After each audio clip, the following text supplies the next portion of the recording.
حضرت بابا فرید الدین ماسعود گنجشکر رحمۃ اللہ علیہ کے آباء و اجداد کا تعلق افغانستان سے تھا۔ بابا صاحب کے پردادا شیخ احمد تتاریوں کے حملے میں شہید ہو گئے تو ان کے صاحبزادے قاضی شعیب کابل سے ہجرت کر کے لاہور تشریف لائے۔ پھر کچھ عرصہ قصور میں قیام کیا۔ قصور کے قاضی نے بادشاہ وقت کو خبر دی کہ ہمارے شہر میں ممتاز عالم دین تشریف لائے ہیں۔ سلطان نے انہیں اعلیٰ منصب پر فائز کرنا چاہا، لیکن شیخ شعیب نے انکار فرما دیا۔ لیکن سلطان نے اصرار کر کے آپ کو کھوٹے وال کا قاضی مقرر کر دیا۔ آپ کے والد ماجد شیخ جمال الدین سلیمان ایک خدا رسیدہ بزرگ تھے۔ آپ کی والدہ ماجدہ مولانا وجیہ الدین کی صاحبزادی بی بی کرسم خاتون تھیں۔ آپ نہایت صالحہ اور کاملہ خاتون تھیں۔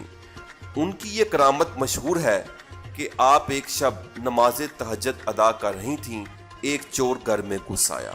جوں ہی صحن میں داخل ہوا اندھا ہو گیا۔ اسے باہر نکلنے کا کوئی راستہ نظر نہ آیا۔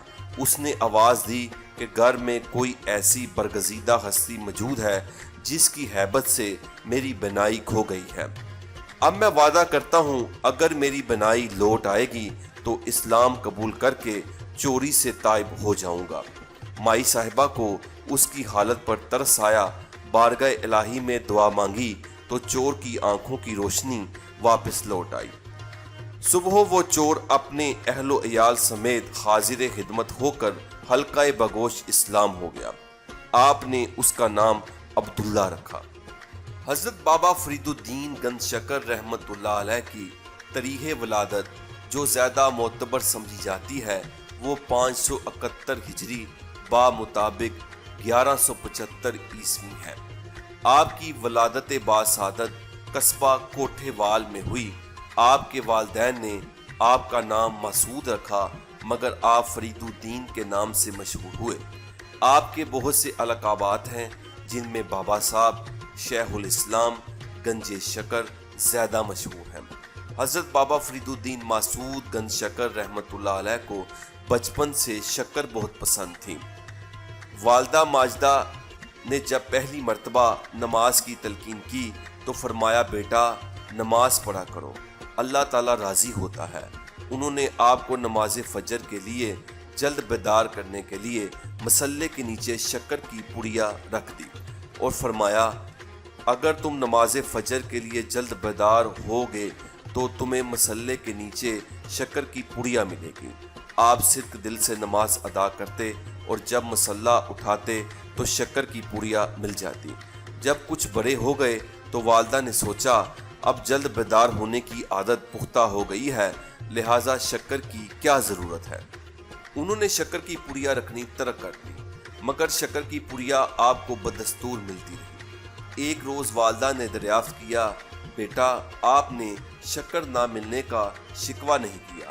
آپ نے فرمایا کہ مجھے تو حسب معمول شکر مل رہی ہے۔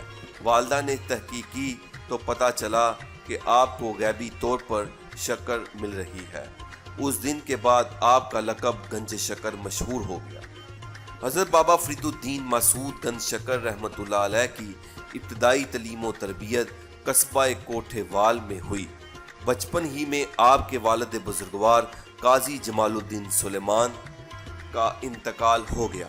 والدہ نے تربیت پر خصوصی توجہ دی۔ چھوٹی عمر ہی میں آپ نے قرآن پاک حفظ کر لیا۔ آپ نے عربی اور فارسی کی ابتدائی تعلیم کھوٹے وال ہی میں حاصل کی۔ پھر 18 برس کی عمر میں اعلیٰ تعلیم کے لیے ملتان کا رخ کیا۔ ملتان اس دور میں ایک بڑا علمی اور روحانی مرکز تھا۔ ملتان پہنچ کر آپ نے درس والی مسجد میں قیام کیا۔ یہ مسجد سرائے حلوائی کے قریب تھی۔ یہاں نامور عالم دین حضرت مولانا منہاج الدین ترمذی طالب علموں کو دینی تعلیم دیتے تھے۔ حضرت بابا صاحب نے مولانا منہاج الدین کی علمی قابلیت کے متعلق سنا تو ان کی خدمت میں، ان کی شاگردی میں رہ کر مروجہ دینی علوم پر دستخط حاصل کی۔ آپ نے کچھ عرصہ ہی میں تفسیر، قرآن، حدیث، فقہ، منطق، فلسفہ، ریاضی، حیت اور دیگر علوم پر دستخط حاصل کر لی تھی۔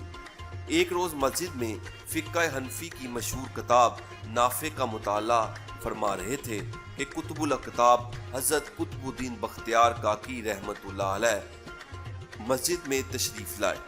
آپ ان دنوں ملتان میں شیخ الاسلام حضرت بہاؤالدین زکریہ ملتانی رحمت اللہ علیہ کی خانقاہ میں مقیم تھے۔ انہوں نے پہلی نگاہ میں آپ کے اندر چھپے جوہر کو پہچان لیا اور فرمایا، بیٹا کیا پڑھ رہے ہو؟ آپ نے عرض کیا، حضور نافع پڑھ رہا ہوں۔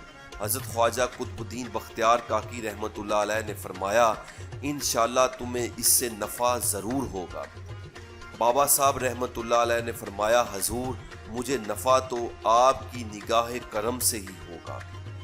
حضرت بابا فرید الدین گنج شکر رحمت اللہ علیہ والہانہ قطب الدین بختیار کاکی رحمت اللہ علیہ کے قدموں میں گر پڑے اور ایک دم آپ پر مہربان ہو گئے۔ حضرت خواجہ قطب الدین بختیار کاکی رحمت اللہ علیہ جتنے روز بھی ملتان میں مقیم رہے، بابا صاحب ان کی صحبت سے مستفید ہوتے رہے۔ ایک روز قطب الدین بختیار کاکی رحمت اللہ علیہ نے دلی جانے کے لیے روانہ ہوئے تو حضرت بابا فرید الدین رحمت اللہ علیہ بھی آپ کے ساتھ چل دیے۔ تھوڑا سا سفر طے کیا تھا۔ حضرت خواجہ نے فرمایا، فرید الدین، ظاہری علوم کی تکمیل بہت ضروری ہے، پہلے اپنی تعلیم مکمل کر لو، پھر اس کے بعد میرے پاس دلی آ جانا۔ یہ حکم ملتے ہی بابا صاحب واپس ملتان میں اپنی قیامگاہ پر آ گئے اور تحصیل علم میں مصروف ہو گئے۔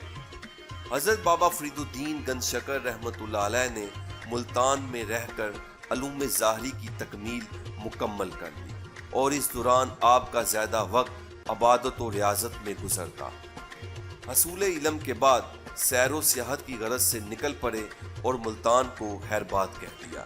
حضرت بابا فرید الدین رحمت اللہ علیہ نے حصول علم اور تربیت نفس کے لیے جن شہروں کا طویل سفر اختیار کیا، ان میں سیستان، غزنی، قندھار، بلخ، بخارا، بدخشاں، چشت، دمشق، بغداد، بیت المقدس، مکہ معظمہ، مدینہ منورہ اور کئی دوسرے مقامات شامل ہیں، اور ان کے علاوہ آپ نے افغانستان، ایران، عراق، شام، اردن اور حجاز مقدس کے طویل و عریض ممالک کا سفر بھی کیا۔ حضرت بابا فرید الدین رحمت اللہ علیہ جن علاقوں میں تشریف لے گئے، وہاں پر موجود مشائخ کرام اولیاء اللہ سے ملاقاتیں بھی کیں، ان کی صحبت بھی اختیار کی اور ان سے اکتساب فیض بھی کیا۔ ان میں حسب ذیل قابل ذکر ہیں حضرت شہاب الدین عمر سہروردی رحمت اللہ علیہ، سعد الدین محمد خموی رحمت اللہ علیہ، حضرت عہد الدین کرمانی رحمت اللہ علیہ، حضرت فرید الدین عطار نیشا پوری رحمت اللہ علیہ، حضرت سیف الدین سعید رحمت اللہ علیہ، حضرت بہاؤالدین زکریا ملتانی رحمت اللہ علیہ اور دیگر اولیاء اللہ سے بھی آپ نے ملاقاتیں کیں۔ حضرت بابا فرید الدین گنج شکر رحمت اللہ علیہ سیر و سیاحت کے بعد حضرت قطب الدین بختیار کاکی رحمت اللہ علیہ کی خدمت میں حاضر ہوئے تو اس وقت انہوں نے حضرت خواجہ قطب الدین بختیار کاکی رحمت اللہ علیہ کی بیعت کی۔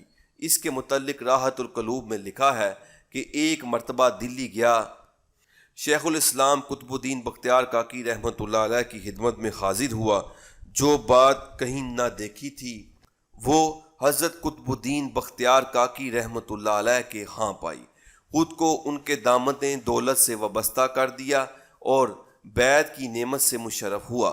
بابا صاحب فرماتے ہیں کہ مرشد پاک 3 دن تک مجھے روحانی فیوز و برکات سے نوازتے رہے اور پھر فرمایا، مولانا فرید الدین، ہم نے اپنا کام پورا کر دیا۔ حضرت بابا فرید الدین گنج شکر رحمت اللہ علیہ نے فرمایا کہ جب مرشد پاک نے مجھے بیعت کیا اور نعمت عظمیٰ عطا فرمائی تو میں ایک حجرے میں مقیم ہو گیا، وہاں عبادت و ریاضت میں مشغول ہو گیا۔